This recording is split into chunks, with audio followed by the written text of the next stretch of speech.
আল্লাহু আকবার আল্লাহু আকবার লা ইলাহা ইল্লাল্লাহু আল্লাহু আকবার ওয়ালিল্লাহিল হামদ। ইবাদতের দ্বিতীয় বৃহত্তর মৌসুম হলো জিলহজের প্রথম 10টি দিন। আকারে আয়তনে ইবাদতের সবচেয়ে বড় মৌসুম হলো রমজান মাস, 30 দিন ব্যাপী যে মৌসুম। সেই মৌসুম সম্পর্কে আমরা সবাই কম জানি বেশি জানি। যে মানুষ ইসলামকে খুব বেশি গায়ে মাখতে চান না, তিনিও রমজান মাসে একটু হলেও ইবাদত করার চেষ্টা করেন। কথিত আছে শয়তানও টুপি পরে, অর্থাৎ খারাপ মানুষটাও রমজান মাস আসলে একটু হলেও ভালো কাজ করার চেষ্টা করে, কারণ আমরা জানি রমজান ইবাদতের মাস। কিন্তু খুবই আফসোসের বিষয় হলো যে আমাদের এই দেশের মানুষ, বিশেষ করে সাবকন্টিনেন্টের মানুষ, আমরা জিলহজের প্রথম দশকের তাৎপর্য এবং গুরুত্ব সম্পর্কে জানি না বললেই চলে। এই কথাগুলো বারবার বলা দরকার। আমি আপনাদেরকে উদাত্ত আহ্বান জানাতে চাই, আপনারা এই কথাগুলোর ফেরিওয়ালা হয়ে যাবেন, এই কথাগুলো অন্যের কাছে পৌঁছে দিবেন। জিলহজের প্রথম দশক ইবাদতের যে অন্যতম বড় একটি মৌসুম এবং সুবর্ণ একটি সময়, মহামূল্যবান দামি একটা সময়, সেটা মানুষকে জানাতে হবে। এটার পর্যালোচনা, এটার চর্চা, এটার প্রচার, এটার প্রসার বাড়াতে হবে। আমরা অনেকেই জিলহজের প্রথম দশকের এই গুরুত্বপূর্ণ ইবাদতের সময়টাকে হেলায় নষ্ট করে ফেলি, হেলায় হারিয়ে ফেলি। আল্লাহ তাআলা আমাদের সবাইকে এই বছরের জিলহজের প্রথম দশককে সর্বোত্তম সুন্দর ব্যবহার করার তৌফিক দান করুন। কোরআনে আল্লাহ রাব্বুল আলামিন তার কিছু সৃষ্টির নামে শপথ করেছেন। আল্লাহ তাআলা কখনো চন্দ্রের শপথ, কখনো সূর্যের শপথ, কখনো সকালের শপথ, কখনো যুগের শপথ, বিভিন্ন সৃষ্টির শপথ আল্লাহ তাআলা কোরআনে করেছেন। আল্লাহ তাআলা তো শপথ করার দরকার নেই। শপথ মানুষ তখন করে যখন কোনো এমন কথা সে বলতে চায় যেই কথাটা অন্যদের কাছে অবিশ্বাস্য হতে পারে, তখন সেটার বিশ্বাসযোগ্যতা সৃষ্টি করবার জন্য মানুষকে কি করতে হয়? শপথ করতে হয়। তো আল্লাহ সুবহানাহু ওয়া তাআলার কোনো কথা, সেটার বিশ্বাসযোগ্যতা নিয়ে চুল পরিমাণ কোনো প্রশ্ন ওঠার সুযোগ আছে? তাহলে তিনি কেন শপথ করলেন? শপথ তো আপনি করবো যে আমার কথাটা আপনি বিশ্বাস করেন না করেন, এই জন্য আমি শপথ করে আপনাকে বিশ্বাস করাবো। আল্লাহর কথা তো বিশ্বাস করা না করার কোনো অপশন তার কথাতে তো নাই। তাহলে তিনি কেন শপথ করলেন? তিনি শপথ করেছেন যেই কথাটা তিনি বলতে চাচ্ছেন, এই কথাটা তিনি না বলে যদি আমরা বলতাম তাহলে শপথ করে বলা লাগতো। এরকম সিরিয়াস বিষয়, এরকম গুরুত্বপূর্ণ বিষয়, সেই কথাটা বোঝাবার জন্য আল্লাহ তাআলা শপথ করে, জাস্ট এই বার্তা দেওয়ার জন্য যে বান্দা আমি যে শপথ করছি, শপথ করার পর যে কথাটা বলবো তোমাদের সবার পূর্ণ মনোযোগ দাও, দিয়ে তোমরা শোনার চেষ্টা করো যে আমি শপথ করে কি বলছি। আল্লাহ সুবহানাহু ওয়া তাআলা শপথ করেছেন কেন? এই কথা বোঝাবার জন্য যে বান্দা আমি শপথ করে যেই কথাটা বলতে যাচ্ছি, এই কথাটা তোমরা কেউ বললে কিন্তু শপথ করে বলা লাগতো, এত বড় ব্যাপার। অতএব তোমরা বোঝার চেষ্টা করো যে শপথ করে বলা জিনিসটা আর সাধারণ বলা জিনিস একরকম না, এটার গুরুত্ব অনেক বেশি। এই গুরুত্ব বোঝাবার জন্য আল্লাহ শপথ করেন, বিশ্বাসযোগ্যতা সৃষ্টি করবার জন্য আল্লাহ তাআলা শপথ করেন না, কারণ আল্লাহ তাআলা বিশ্বাসযোগ্যতা সৃষ্টি করার দরকার নাই। এখন আল্লাহ তাআলা যে সৃষ্টিগুলোর নামে শপথ করেন, সেটার বৈশিষ্ট্যটা কি, সেটার তাৎপর্যটা কি? সেটার তাৎপর্য হলো আল্লাহ কোন সৃষ্টির নামে শপথ করা মানে হলো এই সৃষ্টিটা মহৎ, বিশাল, এটা অনেক বড়, এটা বোঝান আল্লাহ তাআলা। যেমন আল্লাহ রাব্বুল আলামিন ফজরের শপথ করেছেন, ওয়াল ফজর, এবং ফজরের শপথ, তার মানে অন্য নামাজের চাইতে এই নামাজের আলাদা তাৎপর্য আছে, এই জন্য আল্লাহ এটার নামে শপথ করেছেন। আল্লাহ সুবহানাহু ওয়া তাআলা শপথ করেছেন ওয়াস-সুবহ, সকালের শপথ, ভোরের শপথ, প্রভাতের শপথ, এর মানে অন্য সব সময়ের চাইতে এই প্রভাতের সময়টার একটা আলাদা তাৎপর্য আল্লাহর কাছে আছে। তো আল্লাহ তাআলা এরকম একটা শপথ করেছেন, ওয়াল ফাজরি ওয়া লায়ালিন আশর, ফজরের শপথ এবং 10টি রাতের শপথ। সূরা ফজর আয়াত নম্বর 2। এখানে আল্লাহ রাব্বুল আলামিন 10টি রাতের শপথ যে করেছেন, এটা কোন রাত? আমরা তো ফজিলতপূর্ণ রাত হিসাবে রমজানের শেষ দশকের রাতগুলোকে জানি, তাই না? ওইগুলো ছাড়াও আল্লাহ রাব্বুল আলামিন এই আয়াতে যে শপথ করেছেন, সেটা কিন্তু সেই দশক নয়। এই আয়াতের তাফসীর সম্পর্কে গোটা পৃথিবীতে আল্লাহর কালাম, আল্লাহর নবীর পরে সবচেয়ে বেশি বুঝছেন কে? আল্লাহ নবী সাল্লাল্লাহু আলাইহি সাল্লামের পরে কোরআনের ব্যাখ্যা সবচেয়ে ভালো বুঝতেন কে? আব্দুল্লাহ ইবনে আব্বাস রাদিয়াল্লাহু তাআলা আনহু। কেন ভালো বুঝতেন? কারণ নবী করিম সাল্লাল্লাহু আলাইহি সাল্লাম নিজে তার জন্য দোয়া করছেন, আল্লাহুম্মা আল্লিমহুল কিতাব আল্লিমহুত তাওয়িল, আল্লাহ এই ছেলেটাকে আপনি কোরআনের ব্যাখ্যার জ্ঞান দিয়ে দেন। আল্লাহ এমন দেওয়া দিয়েছেন যে ওনার ব্যাখ্যা ছাড়া কোরআন বোঝা এটা খুব টাফ। তো তিনি আব্দুল্লাহ ইবনে আব্বাস রাদিয়াল্লাহু তাআলা আনহু, তাফসীর ইবনে কাসিরে আসছে, তিনি ওয়ালায়ালিন আশর এর ব্যাখ্যায় বলেছেন যে 10টি রাতের শপথ আল্লাহ এখানে করে বোঝাতে চেয়েছেন জিলহজের প্রথম 10টি রাতকে। সেটা শুরু হচ্ছে সামনের এই সোমবার কিংবা মঙ্গলবার থেকে। এই 10টি রাতের শপথ আল্লাহ রাব্বুল আলামিন করেছেন। তাহলে আমরা কি বার্তা পেলাম? যে এই 10টি রাতের তাৎপর্য আল্লাহর কাছে এত বেশি যে আল্লাহর হাজার হাজার লক্ষ লক্ষ সৃষ্টির মধ্যে এই 10টি রাতের নামে শপথ করার মানে হলো এটা অন্য যে কোনো সৃষ্টি বা যে কোনো সময়ের চাইতে অনেক বেশি গুরুত্বপূর্ণ। তাহলে একটা মর্যাদা আমরা বুঝতে পারলাম। আমরা কি সেই মর্যাদাটা দেই রমজানের এই জিলহজের প্রথম 10 দিনকে? জিলহজের প্রথম 10 দিন আসলে আমরা সাধারণত এটাকে দুইটা কাজের সময় বা মৌসুম মনে করি। এক, কোরবানি, আরেকটা হলো হজ। জিলহজ মাস এর চাঁদ দেখা গেছে, সাথে সাথে পত্রিকাগুলোর নিউজ হয় কি, গতকাল বাংলাদেশে আকাশে চাঁদ দেখা গেছে, জাতীয় চাঁদ দেখা কমিটির বৈঠকে এই ঘোষণা বা সিদ্ধান্ত গৃহীত হয়েছে, অতএব আগামী অমুক তারিখ পবিত্র ঈদুল আজহা, গোসল খাইতে পারবেন আপনারা অমুক তারিখে, সুসংবাদ গ্রহণ করেন। এই হলো নিউজের সামারি, তাই না? অথচ নিউজ হওয়া দরকার ছিল কি, জিলহজের চাঁদ দেখা গেছে গতকাল, এর মধ্য দিয়ে মুসলমানদের জন্য ইবাদতের একটা মৌসুম শুরু হলো। বহুবিধ আমল করে মুসলমানরা এই দশককে উদযাপন করেন, পালন করেন এবং এই দশককে অর্থবহ করে তোলার চেষ্টা করেন। এ হলো আমাদের সমাজের বাস্তবতা, উঠে আসবে, তাই না? এখন জিলহজের চাঁদ উঠলে আমাদের মাথায় আসে, আমাদের স্মৃতিতে আসে গরুর ছবি আর ছাগলের ছবি। ঠিক আমি ঠিক হবে? কোরআনের পাতা, তসবির দানা, জায়নামাজ, দোয়া, চোখের পানি, এই স্মৃতিগুলো কি আমাদের মাথায় ভাসে? তার মানে কি আমরা সঠিক জায়গায় আছি? জিলহজের প্রথম দশকের চাঁদ ওঠার সঙ্গে সঙ্গে আমার স্মৃতিতে যা ভাসা উচিত তা কি ভাসছে? ভাসছে যেটা, সেটা ঠিক আছে, কিন্তু শুধু সেটা ভাষাটা ভুল। জিলহজের প্রথম দশকের চাঁদ ওঠা মানেই হলো দাঁতে কচমচ করা গোশত খাবো। কেন গোশত খাবেন? ভালো কথা। গোশত খাওয়ার আগে কাজ করেন, কাজ না করে খাবেন কোত্থেকে? আল্লাহ, কখনো কখনো আল্লাহর বান্দাদের থেকে আল্লাহ এমন এমন কথা বলায় নেন যেটা আসলে ইমান জায়গা নিয়ে। গত কয়েকদিন আগে আমার মা বেড়াতে আসছেন, উনি একটা কথা বললেন। সকাল নাস্তা করতে করতে 10টা-11টা বেজে গেছে। নাস্তা করার পর আবার একটু পরে জোর পরে দুপুরে খানা খাইতে বসলাম আমরা। তো আম্মা হঠাৎ করে বললেন যে, বাবা, নাস্তা খাওয়ার পর থেকে দুপুরে খাইতে বসলাম, একটু আগে নাস্তা খেলাম, এখন আবার ভাত খাইতে বসলাম, এর মধ্যে কি এমন কাজ করছি যে আমি আবার ভাত খাওয়ার উপযুক্ত হয়েছি? নাস্তা খাইছি কেন? শরীরে এনার্জি তৈরি করছি, এই জন্যই তো। এই এনার্জি দিয়ে আল্লাহর কি ইবাদত করছি যে আল্লাহর আরেকটা নামে তখন খাইতে বসছি? কোন মুখে? আগে যেটা খেয়েছি সেটার একটা হক আদায় করবো, কিছু ভালো কাজ তো করবো, তারপরে না আবার এনার্জির জন্য আমি খাওয়া দাওয়া করবো। আগেরটা করছি করে এখন আবারটা খেতে বসছি, মাঝখানে আমার অ্যাচিভমেন্টটা কি, অর্জনটা কি? আমি কোরবানির গোশত খাবো, দাঁত কসমস করছি, ভালো কথা, তার জন্য আমি কি অ্যাচিভমেন্ট করেছি? আমার অর্জনটা কি? যে আমি আল্লাহর দেওয়া নেয়ামত, আল্লাহ তো কোরবানির গোশতটা আমাদেরকে খেতে দিয়েছেন, এটা হলো হাদিয়া, এটা হলো আল্লাহর তরফ থেকে আমাদের জন্য কি, কিভাবে হাদিয়া? দুনিয়াতে এমন কোন দান আছে যে দানকারী নিজে আবার খায়? আছে কোনো দান? আপনি মসজিদে টাকা দিচ্ছেন, এখন এই টাকার মালিক কে? কে মালিক? না মসজিদ কমিটি? মসজিদ কমিটি মালিক? তো মালিক হলে তো মসজিদ কমিটি বাইরে নিয়ে যেতে পারতো। মালিক কে? আল্লাহ।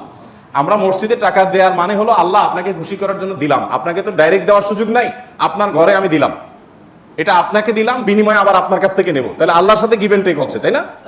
মসজিদ কমিটি শুধুমাত্র সেটা আল্লাহর প্রতিনিধি হিসাবে সেটা ইউটিলাইজ করেন, কিন্তু মালিক কে? এই জন্য কোনো লোক যদি মসজিদে দান করে, মাদ্রাসায় দান করে, কোনো গরিবকে দান করে, আবার দানের কোনো ধাপ দেখায়, তাহলে তার দান আল্লাহ গ্রহণ করেন না। কেন গ্রহণ করেন না? কারণ তুমি তো আমাকে দাও নাই, তুমি সেখানে দিয়ে ভাব ধরেছো যে এটা তো আমার দান, আমার দেওয়া, এবং সেটার ফিডব্যাক তুমি আশা করছো, তাহলে আমার কাছে তুমি আর আশা করতে পারো না। আমার জন্য দিয়ে থাকলে শুধু আমার কাছে আশা করবা, আর কারো কাছে কিছু আশা করবা না। তো আল্লাহ রাব্বুল আলামিনের দান, আল্লাহর জন্য দেওয়া, যত অপশন আছে আপনি দেখেন। আপনি একটা গরিবকে কিছু টাকা দিলেন, দেওয়ার পর আবার সেটা আপনি ফেরত নিতে পারেন, এটা তার হয়ে যায়। মসজিদে দিয়ে দিয়েছেন, মসজিদের হয়ে গেছে, মাদ্রাসা দিয়ে দিয়েছেন, মাদ্রাসার হয়ে গেছে। যত দান আছে দেওয়ার পরে সেটা নেওয়ার সুযোগ আছে, একটা দান শুধু আছে, একটা দান, সেটা হলো কোরবানি। যে দান করার সময় আপনি বলছেন বিসমিল্লাহ আল্লাহু আকবার, আল্লাহুম্মা মিনকা ওয়ালাক, আল্লাহ এই পশু আপনার থেকেই পাইছি, আবার আপনার উদ্দেশ্যে এটা আমি জবাই করে দিছি, এর কোনো কিছু আমার আশা নাই, আমি আপনার উদ্দেশ্যে দিয়ে দিছি। এটা আমি নিজের বাসায় গোশত কিনতে হয় সেজন্য জবাই করি নাই, আমি আপনার নির্দেশ পালনার্থে জবাই করেছি। তাইলে এই গোশতগুলো মূলত আমাদের কাছে আর ফিরে আসার কথা? এটা তো সব আল্লাহর পক্ষ থেকে গরিবদেরকে দান করার কথা, তাই না? কিন্তু না, আল্লাহ কোরআনে বলছেন ফাকুলু মিনহা, কোরবানির গোশত থেকে তোমরাও খাও, তোমরাও খাও, আর ওয়াতআমুল কানিআ ওয়াল মু'তার, যাদের আছে আত্মীয় স্বজন তাদেরকেও দাও, প্রতিবেশীদেরকেও দাও, আবার অভাবী মানুষদেরকেও দাও। তাহলে কি দাঁড়ালো? কোরবানির এই গোশতটা আমি জবাই করার সাথে সাথে এটা আল্লাহর জন্য করে দিয়েছি, বাট আল্লাহ বলছে বান্দা ওকে আমি পাইছি, এখন তোমাকে আবার একটু খেতে দিলাম, তাহলে দানের জিনিসটা আবার আমি পাচ্ছি, এটা আল্লাহর দান না? তো আল্লাহর দানটা পাওয়ার জন্য কি উপযুক্ততা তৈরি করছেন আপনি? আমাদের এই প্রশ্ন বিবেকে জাগা উচিত যে আমি কি উপযুক্ত তৈরি করেছি। এই জিলহজের প্রথম 10টি দিন ইবাদত বন্দিগি করার মাধ্যমে আল্লাহর সেই উপঢৌকন পাওয়ার উপযুক্ততা আমার মধ্যে তৈরি হবে। আমি শুধুমাত্র পানি সেচার সময় নয়, মাছ ধরার সময় হাজির হয়ে গেলাম, 10 দিন ইবাদত বন্দিগি করার খবর নাই, ঈদের সময় দাঁত কসকস করে গোশত খাইতে বসে গেলাম, এটা তো হতে পারে না। দেখেন, ইসলামের সৌন্দর্যের একটা দিক হলো এটি যে আপনি রমাদান জুড়ে ইবাদত করবেন, সারা রমাদান জুড়ে পরিশ্রম করবেন, এরপর আল্লাহ তাআলা বলবেন বান্দা জান্নাতের আনন্দ তো পরে, নগদ তোমাকে একটা ঈদ দিলাম, আনন্দ করো। বলেন ঈদের আনন্দের যে নির্মলতা, ঈদের আনন্দের যে আপনার অনুভূতি, এই অনুভবটা অন্য কোনো আনন্দে পাওয়া যায়? পাওয়া যায়। মানুষ ঈদের বিকল্প দাঁড় করানোর জন্য বহু চেষ্টা করে, অমুক দিবস তমুক দিবস, হান তান, কিন্তু কোনোটাতেই আসলে ঈদের জায়গাটা কখনো পূরণ করা যায় সম্ভব। আল্লাহ তাআলা নিজে বান্দাকে অলৌকিক এক আনন্দ দেন, লৌকিক কোনো আনন্দ না। এখানে এই আনন্দটা ভেতর থেকে আসে, গরিব ধনী সবার মধ্যে আসে। তো এটা যে দিচ্ছেন আল্লাহ তাআলা, তার জন্য আগে একটা ইবাদতের মৌসুম রেখেছেন। রমাদানের 30 দিনের মৌসুম আর এই ঈদুল আজহাতে 10 দিনের মৌসুম, এই পুরো সময় ইবাদত বন্দী করবেন, এরপর আপনি ঈদ উদযাপন করার জন্য নিজেকে উপযুক্ত হিসাবে আশা করতে পারেন। আল্লাহ আমাদেরকে তৌফিক দান করুন। নবী করিম সাল্লাল্লাহু আলাইহি সাল্লাম বলেছেন মা মিন আইয়ামিন আল্লাহ আমালুস সালিহু ফীহিন্না আহাব্বু ইলাল্লাহ মিন হাযিহিল আইয়াম। জিলহজের এই 10টা দিনের ইবাদত করলে আল্লাহ তাআলার কাছে এটা যত প্রিয় হয়, অন্য কোন সময় ইবাদতে আল্লাহ তাআলার কাছে এত প্রিয় না। অনেক উলামায়ে কেরামের ব্যাখ্যা বলেছেন যে রমজানের শেষ দশক তো অনেক বেশি মর্যাদাবান, তো বলেছেন যে রমজানের শেষ দশকের রাতগুলো মর্যাদাবান আর এই দশকের দিনগুলো বেশি মর্যাদাবান, আর অল ওভার রাত দিন দুইটারই মর্যাদা আছে এই মৌসুমের কারণে। আচ্ছা, এখন আল্লাহর কাছে এই দশকের ইবাদত অন্য দশকের বা অন্য যে কোনো সময়ের ইবাদতের চেয়ে বেশি গুরুত্বপূর্ণ। আল্লাহ বেশি খুশি হন এই সময় ইবাদত করলে বান্দা।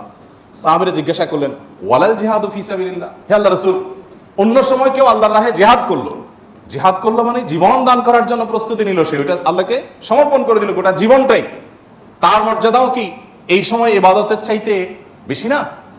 তখন নবী সাল্লাল্লাহু আলাইহি ওয়াসাল্লাম বললেন না, অন্য সময় জিহাদ করলেও এই সময় ইবাদতের সমান হয় না। তবে যদি অন্য সময় কেউ জিহাদে যে তার জীবন তার সম্পদ যা নিয়ে গেছে সব বিলীন করে উৎসর্গ করে দেয় আল্লাহকে খুশি করার জন্য, তার মর্যাদা সবকিছুর ঊর্ধ্বে, সেই মুজাহিদের কথা ভিন্ন। বাকি সাধারণ জিহাদের চাইতেও এই দশকের ইবাদতের মর্যাদা আল্লাহর কাছে অনেক বেশি। ভাইরা আমার, আমি খুব আকুতি করি সব জায়গায় সব সময় যে এই দশকের ইবাদত আমরা সাবকন্টিনেন্টের মানুষ আমরা জানি না। আমাদের মানুষকে জানাতে হবে, জানাবার জন্য কিছু কাজ করতে হবে। সাহাবীদের কেউ কেউ এই দশক শুরু হলে এই দশকের 10টা স্পেশাল আমল আছে, এই আমলগুলো করবার জন্য কেউ কেউ বাজারে চলে যেতেন, উদ্দেশ্য অন্যদেরকে জানান। তো সেই দশকের আমলগুলো আমরা করবো তো ইনশাআল্লাহ। আমি সংক্ষেপে বলছি আমলগুলো কি কি। নাম্বার 1, আল্লাহকে বেশি বেশি স্মরণ করা, জিকির করা। আল্লাহ সুবহানাহু ওয়া তাআলা কোরআনে কারীমে বলেছেন উযকুরুল্লাহ ফি আইয়ামিন মা'দুদাত, নির্দিষ্ট দিনগুলোতে তোমরা আল্লাহর জিকির করো, বেশি বেশি স্মরণ করো, আল্লাহর স্মরণটা বেশি বেশি হবে। এখন স্মার্টফোন এটার এঙ্গেজমেন্ট আমাদেরকে আল্লাহর স্মরণ তো পরের কথা, দুনিয়ার অন্য কোনো কিছু স্মরণ করতে দেয় না। এই জন্য এটা নিয়ন্ত্রণ করা ছাড়া মানুষ কখনো মুত্তাকি হওয়ার কোনো সুযোগ নাই। নেক্সট সূরাতে শয়তান আসে যে আমি তো ওয়াজ শুনি মোবাইলে, নেক্সট সূরাতে শয়তান আসে আমি তো কোরআন তেলাওয়াত শুনি। আরে ভাই, ওয়াজ শুনেন আর কোরআন তেলাওয়াত শুনেন, প্রত্যেকটা জিনিসের একটা লিমিটেশন আছে। ফরজ নামাজ চলে যাচ্ছে, আপনি মোবাইলে কোরআন তেলাওয়াত শুনতেছেন, সওয়াব হবে না গুনাহ হবে? আপনি ওয়াজ শোনার নাম দিয়া আজেবাজে জিনিসও দেখছেন, চান্সে এসে যাচ্ছে চোখের সামনে, ক্লিক করে দেখে ফেলছেন, তাহলে আপনার জন্য এই মোবাইল টিপাই জায়েজ নাই, কারণ আপনি নিয়ন্ত্রণ করতে পারেন না।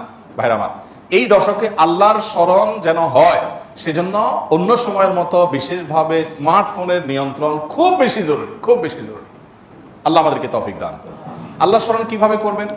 যত প্রকার জিকির আছে সেগুলো করবেন, কোরআন তেলাওয়াত, সকাল সন্ধ্যার জিকির, উঠতে বসতে জিকির, দোয়া, সেগুলো পড়বেন বেশি বেশি। আর স্পেশালি বিশেষভাবে একাকী বসে চিন্তা করবেন আল্লাহ তাআলা আমাকে সৃষ্টি করেছেন, কত মানুষ আছে যা আমার মতো নেয়ামত পান নাই, আল্লাহ তাআলা আমাদেরকে কত নেয়ামত দিয়ে রেখেছেন। সেদিন এক ভদ্রলোকের একটা প্রশিক্ষণ অংশগ্রহণ করেছে, উনি প্রশিক্ষণ দিতে গিয়ে একটা কথা বলে যে ভাই, আমাদের সাথে শিম্পাঞ্জির মিল 99.9 কত পার্সেন্ট যেন উনি বললেন, অর্থাৎ 100-র কাছাকাছি, সামান্য একটু বেশ কম হওয়ার কারণে ও শিম্পাঞ্জি হয়েছে, আমি মানুষ হয়েছি। আল্লাহ তাআলা সৃষ্টি করছেন যে সবকিছুতে প্রায় কাছাকাছি, একটু পার্থক্য, এই জন্য আমি মানুষ হয়েছি আর সো ওইটা হয়েছে। এই যে পার্থক্যটুকু, এই সামান্য পার্থক্যটুকু যদি একটু হেরফের হয়ে যায়, মানে 0.1% বা তারও অর্ধেকও যদি হেরফের হয়, তখন একটা মানুষ বিকলাঙ্গ হয়ে প্রতিবন্ধী হয়ে জন্ম নেয়। সবই ঠিক আছে, শুধু ওইটুকু একটু বেশ কম। আল্লাহ তাআলা কত পারফেকশন এনেছেন আমার মধ্যে, কত পারফেক্ট আমাকে বানিয়েছেন। আল্লাহর নেয়ামত নিয়ে চিন্তা ভাবনা করে, এটা আল্লাহ স্মরণের অংশ। সেদিন এক ডক্টরের কাছে গেলাম, প্রফেসর, সিনিয়র মানুষ। তিনি দীর্ঘ সময় আমাকে বোঝাতে লাগলেন বিভিন্ন বিষয়, আল্লাহ কিভাবে আমাদেরকে সৃষ্টি করেছে। আমি তো সায়েন্সের ছাত্র না, মুগ্ধ হয়ে গেলাম শুনে, সুবহানাল্লাহ, কিভাবে সম্ভব। আমরা যে খাবার গ্রহণ করি সেগুলো কতগুলো ধাপে মল হয়ে মূত্র হয়ে আমাদের শরীর থেকে বের হয়, তার আগের ধাপগুলো কি, কিভাবে এগুলো আল্লাহ রাব্বুল আলামিন এইভাবে সেট করলেন। এটা এইভাবে কাকতালীয়ভাবে হতে পারে না কোনো পরিকল্পনা ছাড়া। মলদার সম্পর্কে বললেন যে মলদার নিচে, এখানে আল্লাহ পিঠে দিয়ে দিতেন, বুকে দিয়ে দিতেন, তাহলে আপনি কিভাবে আপনার শরীরের আবর্জনাগুলো বের করতেন, কত কঠিন হতো। পারফেক্ট জায়গা আল্লাহ সেট করেছেন। আবার সেটাকে এমনভাবে আল্লাহ তাআলা তৈরি করেছেন যে মলমূত্র এমনিতে বের হয়ে যায় না, ওটা বন্ধ থাকে। আবার যাতে বের হওয়া সহজ হয় তার জন্য পানি যতটুকু প্রয়োজন মলের সাথে ততটুকু দেওয়া হয়, আঠালো পদার্থ তৈরি হওয়ার ব্যবস্থা করা হয়, না হলে এটা ছিঁড়ে যাবে, ফেটে যাবে। মানে কত কিছু যে আছে, সব শেষ হয়ে গেছিলাম আমি। 2.5 ঘন্টা উনি আমাকে বোঝালেন এবং আমি মুগ্ধ হয়ে গেলাম, সব ভুলে গেছি আমি কাজ কাম বাদ দিয়ে। সুবহানাল্লাহ। বললেন যে ভাই, আল্লাহ তাআলা কি নিয়ামত আপনার ভিতর দিয়ে রাখছে, আপনি এটা বুঝেন তো আপনার কপাল সিজদায় অবনত এমনিতেই হয়ে যাবে। তো আল্লাহর স্মরণের অংশ হিসেবে এগুলো, যে আল্লাহর কুদরত নিয়ে চিন্তা করা। আর সব বাদ দেন, আল্লাহ আমাকে হাত পা সুস্থ রেখেছেন। কত মানুষ অসুস্থ, কত মানুষ বিভিন্নভাবে আক্রান্ত। গত শুক্রবার, আগের শুক্রবার এই মসজিদে আশেপাশে বোধহয় হাউজিংয়ে থাকেন কোন এক ভাই এসে আমাকে চোখের পানি মুছতে মুছতে বললেন, ভাই 6,000 টাকা আছে আপনার মসজিদ কমপ্লেক্সের জন্য, সরি 8,000 টাকা আছে, এটা টাকাগুলো নেন। তো আমি নিয়ে আমাদের সহকারীকে দিলাম। বদলোক বললেন যে আমার একটা ছেলে ছিল, সে ব্যাংকে বোধহয় টাকা জমাইছে বা কেউ দিছে, সেখান থেকে সে বলছে এটা আমি মসজিদ কমপ্লেক্সে দেবো আমাদের। তো ও 7,000 টাকার সাথে আমি 1,000 যোগ করলাম, এটা আপনি নেন। তো ছেলের কি হয়েছে, ও বলে যে ছেলে আপনার হাতে দিতে চাইছে কিন্তু সে হাসপাতালে বেডে শুয়ে আছে। হাসপাতাল বেডে শুয়ে আছে ছেলেটা, কি হয়েছে তার, বলছে ক্যান্সার আক্রান্ত। ক্যান্সার আক্রান্ত, 6 বছরের বাচ্চা, এবং সে লাস্ট স্টেজে আছে, শুধু মৃত্যুর জন্য অপেক্ষা করছি আমরা। তো আমার খুব খারাপ লাগলো, বললাম যে ছেলেকে দেখতে যাবো আমি। পরের দিন গেলাম হাসপাতাল, আলমারার হাসপাতালে গেলাম। হাসপাতালে যাওয়ার পর যে দৃশ্য দেখলাম আমি, ছেলেটা মারা গেছে কয়েকদিন আগে। এই এলাকার মহল্লার মানুষ উনি এখানকার। তো সেই দৃশ্য দেখে আমার সাথে আরও একজন গেছেন, যারা গেছেন কেউ নিজেকে ঠিক রাখতে পারেন নাই। প্রত্যেকটা মানুষ কাঁদছিলেন, এত কষ্ট হচ্ছে বাচ্চাটার, মানে দেখার মতো কোনো দৃশ্য না। 6 বছরের একটা বাচ্চা, কত বড় পরীক্ষা মা বাবার জন্য। আল্লাহ তাআলা আপনার বাচ্চাকে খুশি রাখছেন, ভালো রাখছেন, আপনি জুমা পড়ে গিয়ে বাচ্চার কপালে চুমু খাবেন, তাকে কোলে নেবেন, তাকে পাশে বসিয়ে আপনি খাবার খাবেন, খাবার তুলে দিবেন, বিকেল হয়তো ঘুরতে যাবেন। আল্লাহ আপনাকে কত সুন্দর একটা সাস্টেইন, কত সুন্দর একটা আপনার কি বলে এটাকে, ভারসাম্যপূর্ণ স্বাভাবিক একটা অবস্থা দিয়েছেন।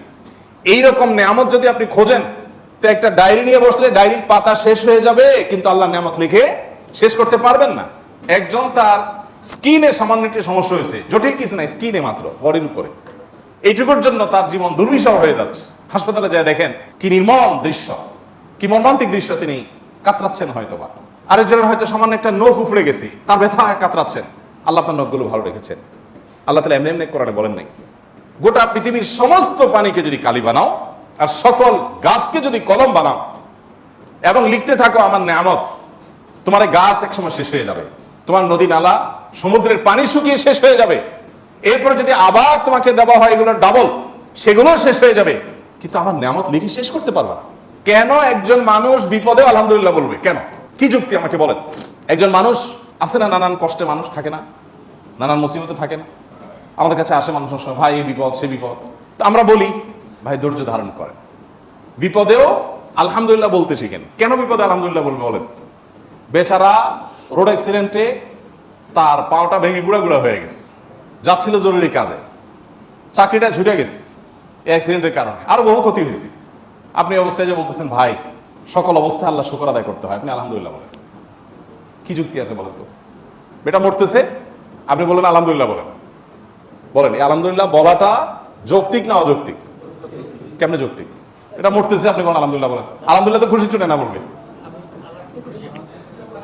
হ্যাঁ, এর থেকে খারাপ হতে পারতো। This is the point. আপনার বাসার চুরি হলো, চোরে যা ছিল ফোন টোন যেগুলো যেগুলো নেওয়ার মতো স্বর্ণ গয়না সব নিয়ে চলে গেছে, ঈদের মধ্যে বাড়িতে গেছেন সব নিয়ে চলে গেছে। আপনি যখন দেখলেন সব চোরে নিয়ে গেছে, আপনি বললেন আলহামদুলিল্লাহ। এখন বাহ্যিক ভাবে মনে হচ্ছে যে পাগল নাকি রে, সব চোরে নিয়ে গেছে, সে বলে আল্লাহ শুকর। খুশি হয়েছেন আপনি? এই আল্লাহ শুকরের যৌক্তিকতাটা কোথায় বলেন তো? যৌক্তিকতা হলো চোরে অনেক কিছু নিয়ে গেছে, ঠিক আছে, ফ্যানটা খুলতে পারেনি আলহামদুলিল্লাহ। যদি ছেঁচড়া চোর হইতো যে বাড়িতে গেছে গ্রামের বাড়িতে, সারা রাত ধরে ফ্যান খুললি বা সমস্যা কি? এটা তো ভাঙারি হিসাবে তত টাকা পাবো। আমার খাটগুলো আছে, হাড়ি বাতিল গুলো অন্তত রেখে গেছে, অনেক কিছু রেখে গেছে, অনেক চুরিতে এরকম হয় যে উপরে ছাদ আর নিচে ফ্লোর ছাড়া সব রেখে চলে যায়, এরকমও তো হইতে পারতো। আর চুরি না হয় যে এখানে অগ্নিকাণ্ড হইতো আর আগুনে সব ছাই হয়ে যেত, ভূমিকম্পে সব মাটির নিচে ধসে যেত, তাহলে কি হতে পারতো?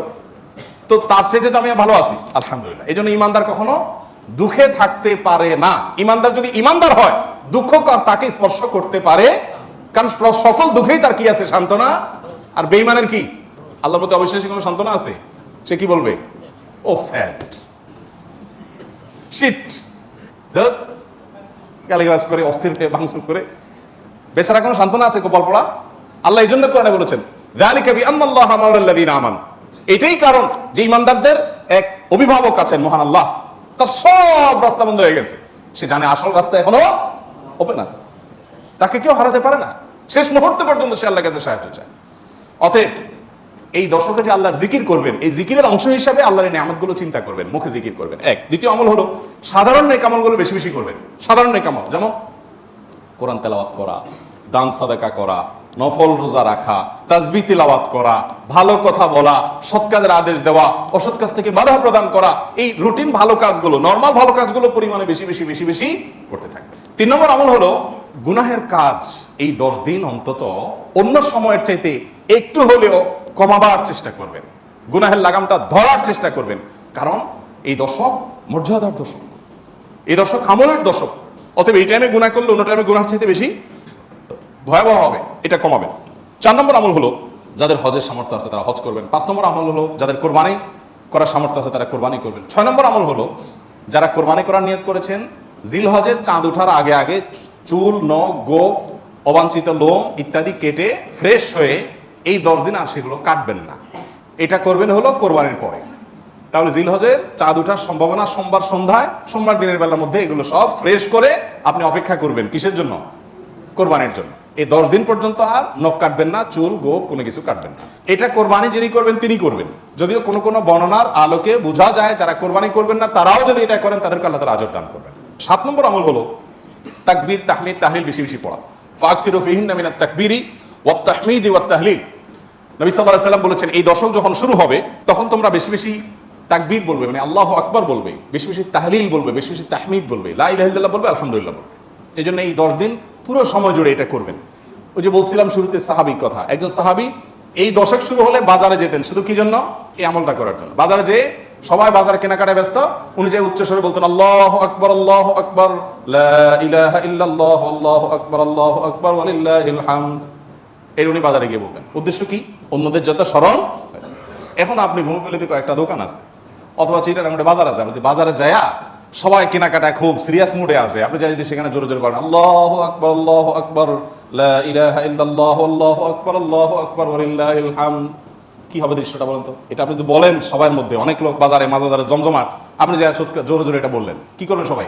সবাই তাকায় বলবে ব্যাপার কি, সমস্যা আছে কি, কোনো অসুস্থতা আছে কিনা বেচারা, এটা না বলবে ওই যে সবাই যে অসুস্থ, সবার যে ইমানের রোগ, তাকওয়ার রোগ, এই জন্য সুস্থ মানুষকে কি মনে হয়? অসুস্থ মনে হয়, কারণ এটা তো দেখতে অভ্যস্ত না সে। আমি এই জন্য বলি ভাই, এই সুন্নাতটা ওই সাহাবীর সুন্নাত জিন্দার নিয়তে একটু দোকানে যায়, যা সবাই চা খাচ্ছে একটু একটু চিৎকার করে বলার দরকার, একটু জোরে বলেন যাতে তারা শুনে। যদি দেখেন যে তারা অন্যভাবে তাকাচ্ছে, বুঝতেছে না, পিঠে হাত দিয়ে সুন্দর করে একটা মুচকি হাসি দিয়ে বলেন ভাই এই দশকে বেশি বেশি তাকবীর পড়তে হয়, তো এই জন্য আমি একটু জোরে বললাম যাতে আপনার স্মরণ হয়। দেখবেন সেখান থেকে অনেকের বিবেক খুলে গেছে, উনি পড়বে ইনশাআল্লাহ, চেষ্টা করা যাবে তো ইনশাআল্লাহ। তাহলে তাকবীর, তাহমিদ, তাহলিল জোরে পড়বেন। আমি প্রতি বছর আপনাদেরকে এই কথা শুনাই, এবছরও বলি, সেটা হলো মিডল ইস্টের বিভিন্ন দেশে দেখা যায়, বিশেষ করে সৌদি আরবে, সামাজিক সৌন্দর্য। বিভিন্ন গলিতে যখন ঢুকবেন জিলহজের এই 10 দিন আপনি দেখবেন তাদের গেটের ওখানে ছোট্ট একটা ওই যে ব্লুটুথ ডিভাইস লাগানো আছে, এখানে সারাক্ষণ তাকবীর সুমধুর কণ্ঠে চলছে, আল্লাহু আকবার, আল্লাহু আকবার, লা ইলাহা ইল্লাল্লাহ, আল্লাহু আকবার, আল্লাহু আকবার, লিল্লাহিল হামদ, অথবা অন্য তাকবীর চলছে আল্লাহু আকবার কাবীরা ওয়াল হামদুলিল্লাহি কাসীরা ওয়া সুবহানাল্লাহি ওয়া বিহামদিহি বুকরাতাম ওয়া আসীলা। সব জায়গা, দোকানে যাবেন, মার্কেটে যাবেন, এখন আস্তে আস্তে সৌদি আরব থেকে এগুলো হারিয়ে যাচ্ছে, দুঃখজনক, কিন্তু ছিল এগুলো, এবং এখন অনেক জায়গা আছে যে দোকানদার ওই মৃদু কণ্ঠে এটা চালায় রাখছে। আর আমাদের ঈদুল আজহা আসছে, এখন জাগানাকা গানের ছোটে আপনি হাঁটতে পারবেন না কোথাও, গরুর বাজার, ছাগলের হাট, গান চলে। এখানে আমি যখন ভূমিপল্লী ছিলাম, এইখানে যে বাজার হয়, আমি যাই থামাইছি 2 দিন, যাই সেখানে কমিটির লোকদেরকে ধরলাম, ভাই ঈদুল আজহা একটা ধর্মীয় দিবস, কাজটা ধর্মীয়, আর সেখানে আপনি জাগানাকা গান লাগায়া গরু বেচতেছেন, ছাগল বেচতেছেন, আল্লাহ তো বিবেক দিছে অন্তত, এখানে অন্য কিছু লাগান, এটা কি রে ভাই? আর আপনার গানের অত্যাচারে আশপাশে মানুষ ঘুমাইতে পারে না, থাকতে পারে না, এ কি মানুষ? এ কোনো মনুষ্যত্ব তো থাকার কথা না। 2 বার আমি গেছি শহরে এবং যা তাদেরকে অনুরোধ করে হাতে পায়ে ধরে বুঝায় থামাইছি। সারা বাংলাদেশে এই চিত্র, আপনি কয় জায়গায় যাবেন যে জাকানাকা গান চলছে, চলার কথা তাকবীর তাহমিদ তাহলিল। তো আমরা চেষ্টা করবো তো ইনশাআল্লাহ তাকবীর তাহমিদ তাহলিল করার, বাচ্চাদেরকে শিখিয়ে দিব। আর আরাফাতের দিন সকাল থেকে, জিলহজের 9 তারিখ ফজর থেকে নিয়ে 13 তারিখ আসর পর্যন্ত প্রত্যেক নামাজের পরে একবার করে তাকবীরে তাশরিকটা বিশেষভাবে পড়তে হবে, নারী পুরুষ সবাই। আর 9 নম্বর আমল হলো আরাফাত দিনে রোজা রাখবেন। আরাফাত দিনে রোজা রাখলে কি লাভ হবে? 1 বছর আগে আর 1 বছর পরে, অগ্রিম। পরের বছর যদি বাঁচেন সেটারও ছোটখাটো গুনাহগুলো আল্লাহ তাআলা মাফ করে দিবেন। আর 10 নম্বর আমল হলো ঈদুল আজহার সকল সুন্নাতগুলো আদায় করবেন। চেষ্টা করবো তো আমরা ইনশাআল্লাহ। আল্লাহ আমাদের সবাইকে আমলের তৌফিক দান করুন।